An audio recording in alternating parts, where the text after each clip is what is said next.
morning. So, we have quads and triceps today. So, which is great. And I'm actually kind of looking forward to it because last time we went up in weight, and I'm very curious if we'll end up being able to go up again. I must admit though, I'm not looking forward to doing lunges today. I don't know what it is, but I'm just not looking forward to it. But we're gonna do them anyways because, well, we're supposed to do them. So, as far as week 6 is going, I mean, we've only done one lift, and it has been going, well, very nice, very nice. Getting a lot of we got some numbers going up, some numbers going down, and yesterday was probably the first day that I've seen a significant difference in results, but the only difference that I've seen is that for some odd reason, I look fuller. So hopefully, it's great. It was great looking fuller, but that is not exactly the goal. The goal is to get leaner.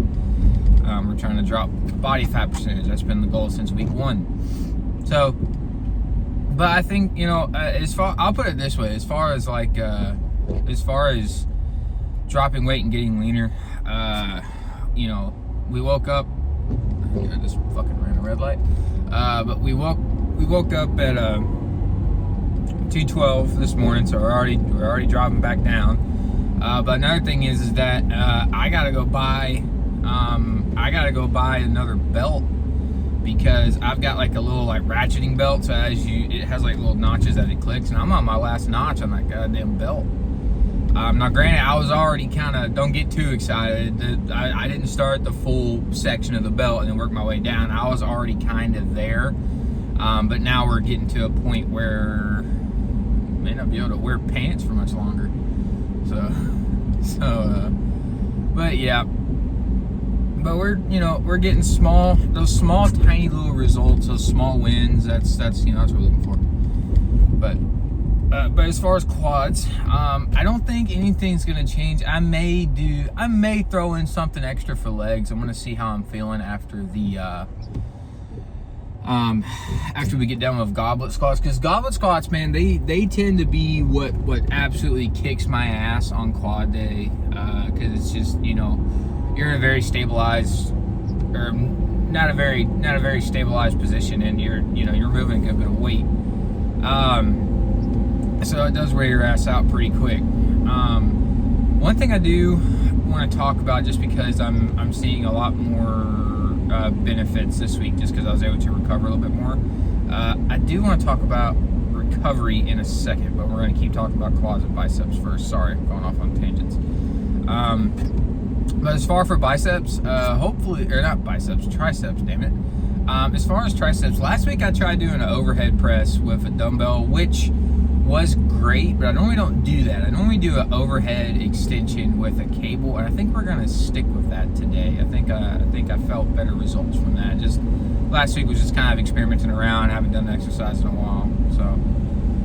But as far as triceps, we are just gonna do a simple cable rope or bar. It depends on how I'm feeling, but when we get there, we get there. But we're gonna end up doing a cable push down and a overhead extension, which should be more than enough for triceps. And then for quads hasn't really changed. We're doing lunges with a little bit of a shorter gap in between each step, so that way we can focus on quads a little bit more.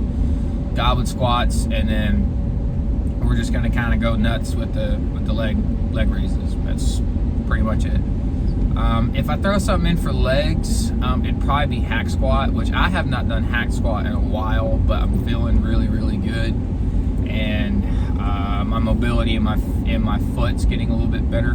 So we actually may be able to get down low enough to actually get some decent range of motion and actually do the pretty good few sets. Now, as far as recovery, a little tip for you for when you do recovery. A lot of people don't really go into detail about recovery that much, but that is the one thing that there's kind of a reason for it.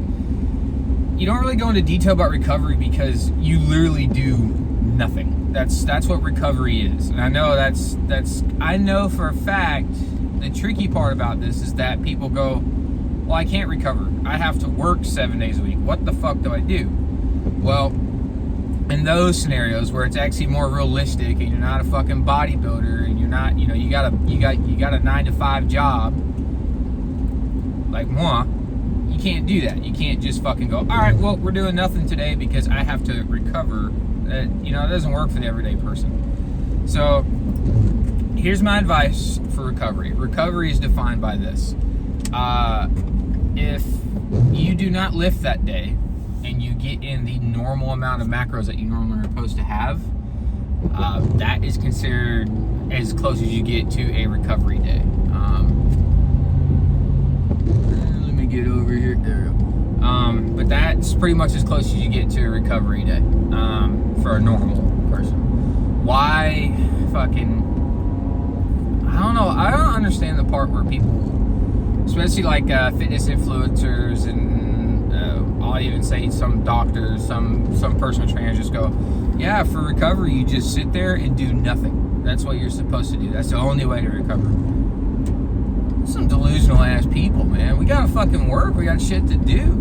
So, Now for me, what I normally do for recovery, not like last week, because last weekend I actually was able to just do fuck all. I don't really get to do that very often, but I took advantage of it while I had the chance.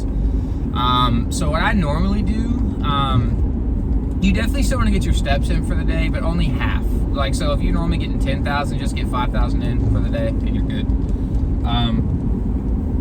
But as far as steps, like I'll just, I'll go out for a walk. I do not go to the gym. I don't even think about the gym. I go out on a walk.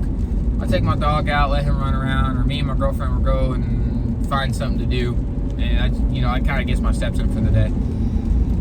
For me though, I've slowly turned into someone that hates just sitting around, so I always want to do some kind of activity. But if you guys want to keep it simple, get up, go on a walk, eat your food for the day, and then just kind of hang out. Just kind of do your thing. Try not to do anything that's extremely active where it like wears yourself out, because then you're kind of digging yourself a hole where your body can't really recover. And people don't really think about the after effects of not being able to recover. If you can't recover, your body is non-stop behind and it can never catch up. So then you're in a never-ending cycle, just looping over and over of just being sore, fixing that soreness, but you can't ever really build. It's just a non-stop cycle. So you definitely want to be able to recover. Another thing, depending on how quickly your body recovers, either take a week off in the middle of the week, then go back into the gym, and that's one of your days, and then someday during the weekend or just a day off. Excuse me.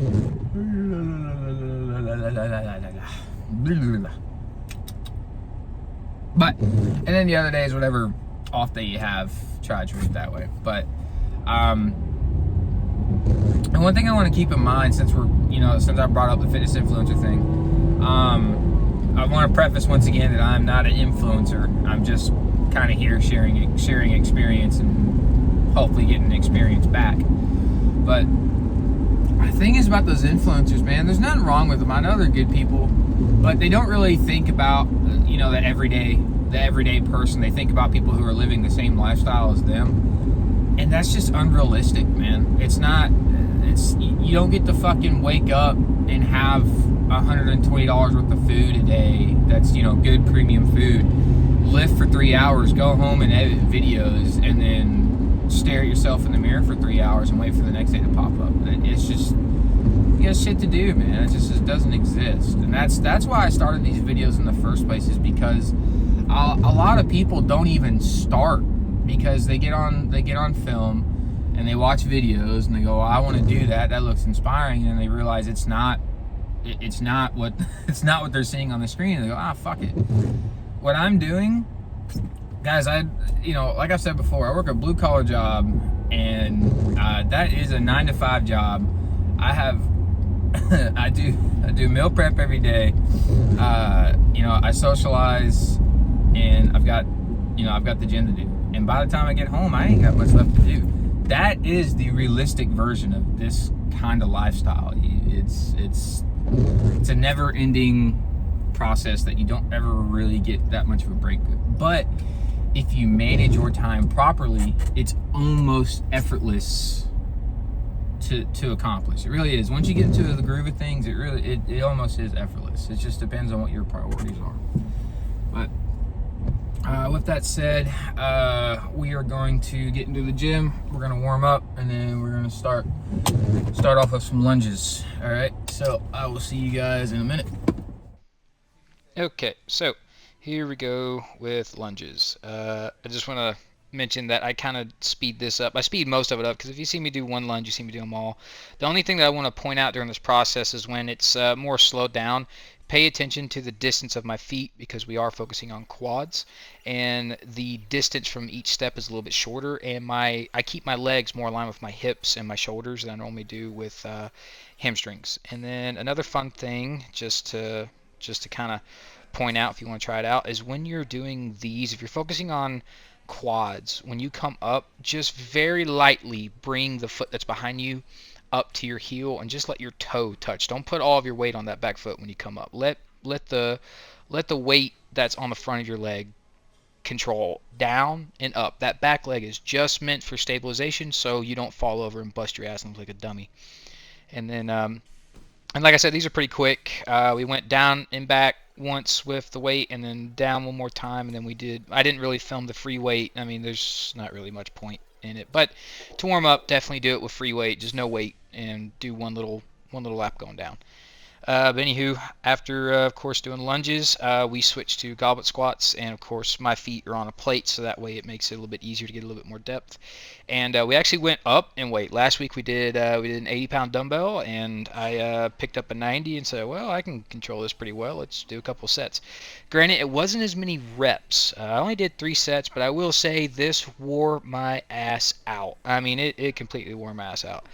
I was planning on throwing in something extra, but I'm gonna be real. After doing these, especially after about that third set, I was pretty much done. It had already fried my quads for the most part. But all I'm doing is just trying to keep that dumbbell in between my hands, and I'm trying to put weight on my toes as I'm coming down, and then pressing up with my heel, and it tends to really activate the quads all around. And then the only thing is that I'd say I should have paced myself a little bit more. I went too quick. I didn't give myself enough rest period in between sets, and it kind of cost me some reps. But in my opinion, I'd say it was a job well done today as far as trying to demolish my quads, because I'm filming this about 10 hours later, or doing a voiceover 10 hours later, and my quads are still killing me. Like, they're still cramping up from this morning. But just remember, the higher up you go in weight, you really want to control that negative. You want to be careful. Don't neglect the negative. They suck. People don't focus on them as much. But on my way down, I'm trying to be as controlled as possible and explode on the way up. And in the middle of that explosion, I'm trying to squeeze the living hell out of my quads. Just for a split little second right there, and then back down we go. If I can catch my breath here. Go, dude. There you go. Yeah, check it out. But I think we only did 3 sets of this, but I think these 3 sets were very well executed, and it completely wore me out. Now, we're going to switch over to leg raises. I do want to mention my stomach was giving me a little bit of trouble again this morning, so I kind of lost my pump in the middle of this, so I did a few extra sets just to kind of get back in the rhythm of things. But in all honesty, for one, my quads were shot, so I wasn't really feeling much more at this point, and I kind of lost my pump. So all I did was just try to get a little bit of extra work in, just try to burn them out. But in all honesty, these reps weren't that great. I was just trying to rep it out and see if we couldn't get a little bit back into it. But I kind of took what I could get. In all honesty, I think once again it was a job well done today. So I'm not critiquing myself too much for losing the pump. But I think we ended up doing like 5 sets of this, 5, and all we did. And this is honestly, I prefer to save leg raises for the end because it does not take a lot of stabilization. You literally just sit there and move your fucking legs. That's all you do. So I prefer to use it as a burnout because you can manipulate this in so many ways by Moving your toes out, moving your toes in, pointing your toes straight up, extending your toes even adds an effect. It just depends on what you're trying to feel and what you're trying to work on. And overall, you really can't go wrong with these. In my opinion, it works the entire quad no matter what you do. Just see where my knees are. There's a little lever, a little red lever right there. Try to keep your knees aligned with that so it doesn't put so much tension on your knees, and and it puts more focus on your quads, because the last thing you want is knee pain. And knee pain is the worst. It literally, not only does it affect you in the gym, it ruins like just everyday life. Knee pain, it absolutely sucks. So just keep that in mind. Try to keep your knees aligned. If you do have that little lever, just try to keep it aligned there. And then I think this is the last set, and we're kind of slowing it down a little bit, just trying to rep out every little bit. And then another thing is those handles where my hands are, man, utilize the shit out of those. When you're doing leg raises, take your hands and pull yourself into that seat to keep your ass from popping up off that seat. Because if your ass is popping up, your quads aren't really doing as much work. So just try to really, really, really like drive yourself into the seat before you start your set, and that'll kind of do it for you. And that'll finish up for quads. As quick as it was, I promise you, there was a lot of cutting out because I was taking a good little bit of rest times. But we're switching into triceps, and once again, like I've said, triceps is a very dominant thing for me. It does not take much to wear them out. I get a very good mind-to-muscle connection with these. And all you want to do is have a slight lean forward, stick that chest out, and get those elbows just aligned with your rib cage, kind of almost jam them into your rib cage, and just use your triceps to push down the movement. And I'm telling you guys, very, very, very slow negatives on the way up. I'm telling you, it will kill your triceps. And pulling your elbows into your rib cage will actually, when on that negative, it will add a pretty gnarly little stretch for it. But and you'll see me kind of jam my elbows back a little bit so that way I can get a little bit more stretch on it. Probably could, in my opinion, from this angle, I could probably go back a little bit more. But at the range of motion I was having with the weight that I was moving, I was feeling it pretty damn well. So I'm fine with where we're at. But maybe next week we'll back up those elbows just a tad more, and we'll change up to the other side. Why not? And then see where my elbow's at right now. That's probably where you want to be. And then you want to just push that bar with your palms, not with your fingers, but with your palms. Keep that wrist locked and try to push it to your waist or slightly out in front of your waist, depending on how it feels. If you feel it better out towards your waist, more than fine. If you feel it better when you're pulling it towards your waist, even that's fine too. I prefer a kind of like a spot in the middle, more toward inwards toward my waist. But if you want something to kind of get a pretty good connection, is try to think about touching your knees, even though you won't reach your knees if you're doing it properly. Try to think about touching your knees every time you come down, and that'll kind of help get a better contraction or a better connection if you're having issues. Now this is what I was talking about with the overhead cable press instead of the dumbbell overhead press. Is this exercise gives you a crazy fucking stretch on your elbows. And all you want to do is kind of have like a slight lean forward where you have this nice little even balance between your legs holding you up and your actual arms holding you up. It's just a nice little angle, and it's pretty simple to fill out once you play around with it a little bit. And you can see how I made a little adjustment with my wrist. Don't let your wrist flare out. Even when you fatigue, it's going to be kind of hard not to. But try not to let your wrist flare out. Keep those wrists locked so that way your elbows can, or your triceps can take over. You see, even I'm kind of fatiguing, so my wrists are kind of curling up. But try to keep those as locked up as possible as you can. And then as you fatigue, just be careful because wrist injuries also not that fun. But I think this is the second to last or last set. But the whole idea with these is the contraction is great, but the stretch is what you want to focus on. You want that bar just behind your head, maybe a little bit over your neck, and then just press right back down. Have a slight lean forward, and the more lean forward you have, the more stretch you're going to have, but the more tension you're going to put in your elbows. So you got to be careful. But guys, we're going to finish up there, and then we are switching over to the posing room. I will see you guys later. Again. That was a pretty good lift. It started off really, really strong. And then right in the middle of it, my stomach started giving me some issues. And a little side note, a little TMI, but my worst fear about legs is not getting injured. It's about while I'm lifting. So it happened. I didn't, but I had a moment where I was like, whoop, that's a little close. Anyways, TMI. But anyways, I'm sure there's other people that either have that fear or have gone through that fear. And if you have gone through that fear, You poor soul. I'm so sorry for you. It happens though. Hey, but technically you were pushing as hard as you could. So, but yeah, some giving me a little bit of issues. I think it was just I took a little bit more pre-workout than I should have on accident. On accident, I didn't do it on purpose. I just wasn't paying attention when I made it, and I was in a rush this morning. And anywho, all right. Well, I woke up 2:12 this morning, so we're dropping again, which is cool. Which seems about right. Put on a little bit of water weight over the weekend, and then throughout the week it'll drop. So hopefully we get regulated out where we can get back to consistently dropping again. But technically we already are. Like every time we spike in weight, we drop weight. So it's just doing this back and forth thing where, you know, every time my body gets used to something, I'm shocking the shit out of it. So it's gonna react, and that's kind of the name of the game. You gotta keep your system shocked. You gotta keep surprising it, because if you go in every day and you do bench press, dumbbell curls, and squat, your body's gonna go, well, we're used to that, pal. What else you got for me? You gotta keep surprising it.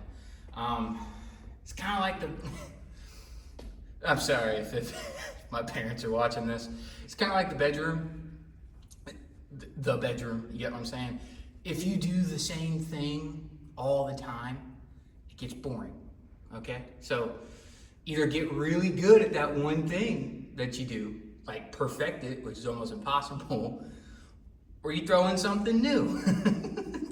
It's the best way I can describe it. And I'm using this for comparison to the gym, not the bedroom. I don't give a fuck what you do in the bedroom. I'm talking about using that example for. Anyways, do new shit in the gym. That's all. That's all I'm saying.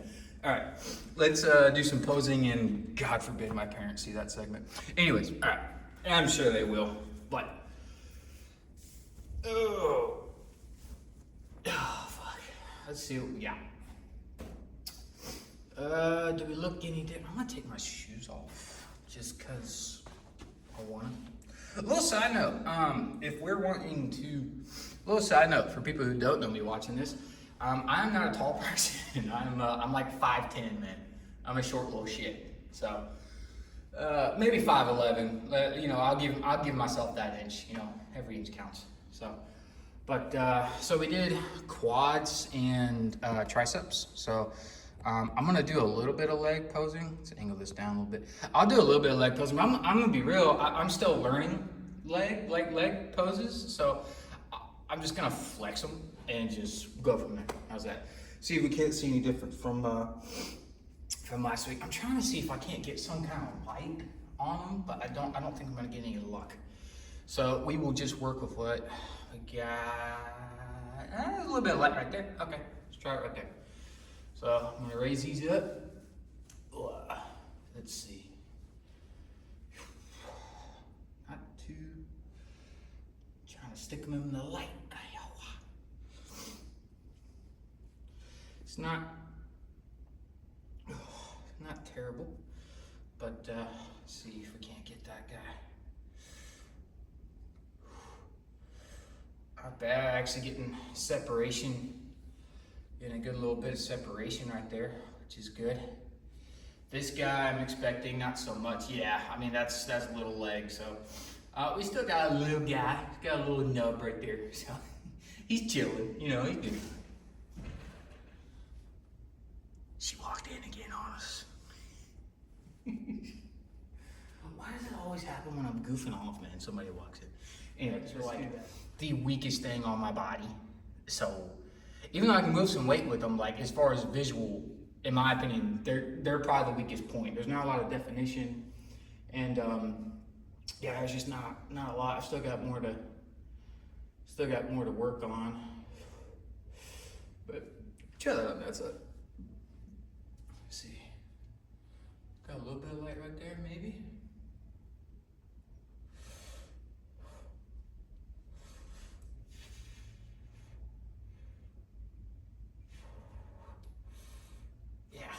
I can't get any light on it, but in my opinion, especially with my bigger leg, you know, I'm noticing some differences, which is cool, you know, but, you know, Legs have always been a weak point for me, in all honesty. I've never, for one, they have been the one thing that has injured me the most. Angle you back up.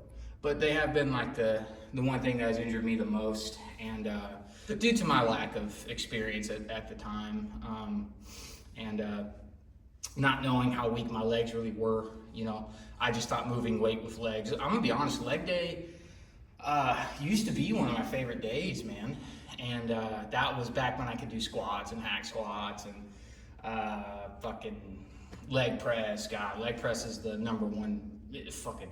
If I touch a leg press, I'm injured for 2 weeks. That's just due to the imbalance in my body. That's just how it is, unfortunately. But you know, you work with the cards you were dealt, and in my opinion, I feel like I've dealt with those pretty damn well, because I know it doesn't look like a lot of leg development. In all honesty, it's not. But compared to what I used to be, that's a big improvement for me. And on top, upper body as well. I haven't seen my body look like this in over 2 years now, too. In all honesty, it's just due to me kind of experimenting and learning, and sometimes it takes that long. It really does. It will take that long to learn certain things, because yes, like back then I dropped weight and I was lifting weights, but I wasn't gaining strength. I was losing weight, but it was weight, like overall weight, like body fat, water, muscle, everything. I was losing everything. And now I'm starting to learn how to not exactly, well, I guess we can say that, how to target fat and put on muscle, which is, I think that's what's going on, because I'm going up in weight as I'm dropping weight, which is very, very surprising. That's never happened with me before. In all honesty, I may have leverage to drop calories even more if I want to speed it up, but I don't. I kind of like the rhythm that we're at right now, and I'm just riding with it, because I know there's going to be, let me move you just a tad. I know there's going to be a day where when we're in this cut and that strength is not going to be there. It's just simply not. So I'm taking advantage of it, because eventually when we do get to that point, guys, after you start losing so much weight, your body just doesn't have enough energy. So at that point, you're working with what you got. So right now we're just enjoying what we've got, because we've got a lot of excess fat, and my body's my body's utilizing, so that's great. But with that said, I've been rambling for a good while now. Let me do a little bit of posing for upper body, and then we'll maybe talk and rant a little bit more. But let's see.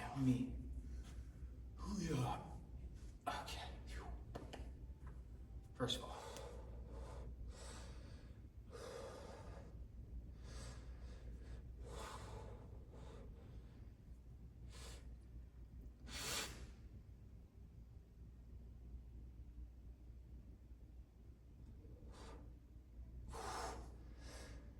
oh, you know what pose we didn't do yesterday? We're gonna do this pose, even though I still have yet to research it or practice it. I think what we're gonna do is, we're just gonna practice it while doing these videos, and maybe I just figure it the fuck out. So, let's try it. I doubt anything pops up though right now.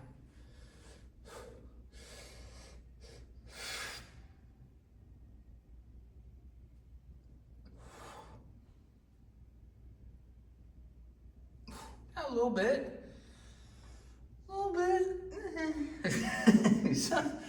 So.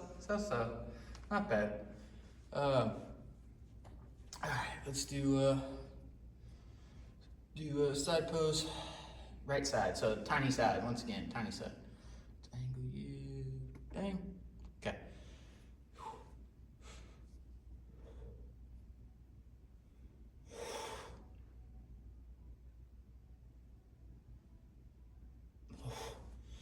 Not too shabby.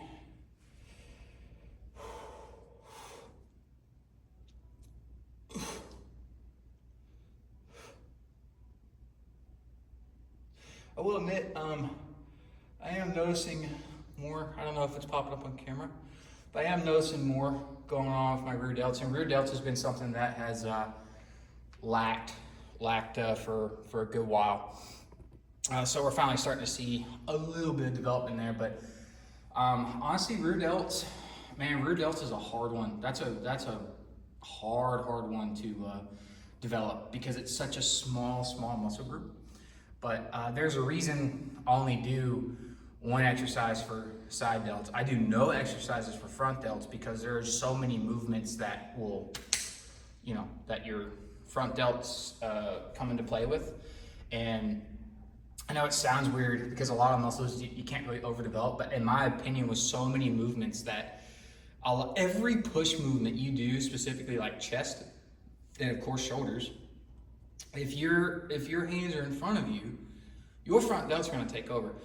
So you still want to develop them, of course, but you don't want to overdevelop them to where the point where they are activating during exercise when you're doing chest and traps. Now, granted, front delts are also a small muscle group, so if your front delts are actually taking over when you're trying to do chest and stuff, you really need to work on chest development because your front delts should not be stronger than your entire chest. That's a problem. Same with traps. I don't do a lot of traps works.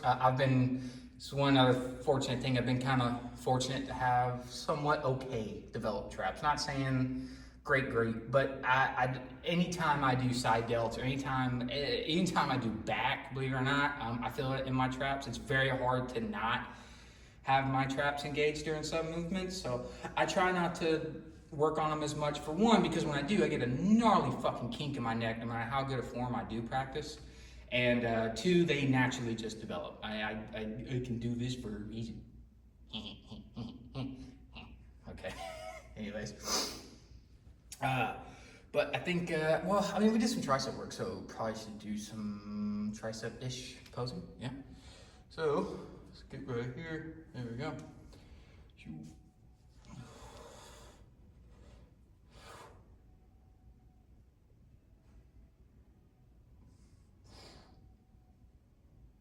Oh, not bad. Okay.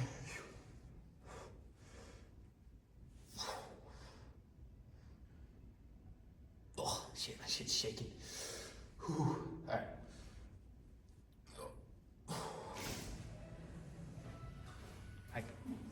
No, you're good.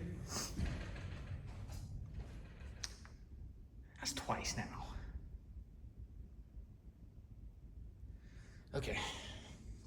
It's not her fault. She's just doing her job. I'm the weirdo sitting in a room by myself with no shirt on, talking to a phone. So it's not her fault. It's definitely mine. So, anyways. Okay, so at this point, I'm gonna cut off the recording here just because the girl, I think I was really messing with her work. She was trying to do something in there, and at this point, I think I was like, okay, I need to get out of here. So this is just me kind of rambling. I'm trying to rush to get out of there. I did a little bit of posing, but nothing worth really seeing that's anything different. So I'm pretty much gonna get out of here for now. I will see you guys tomorrow for upper body, and we are just gonna keep on rolling, man. Week 6 is going great, and we're just gonna see how it goes. Hopefully we see something different in the next coming days. I'll see you guys later.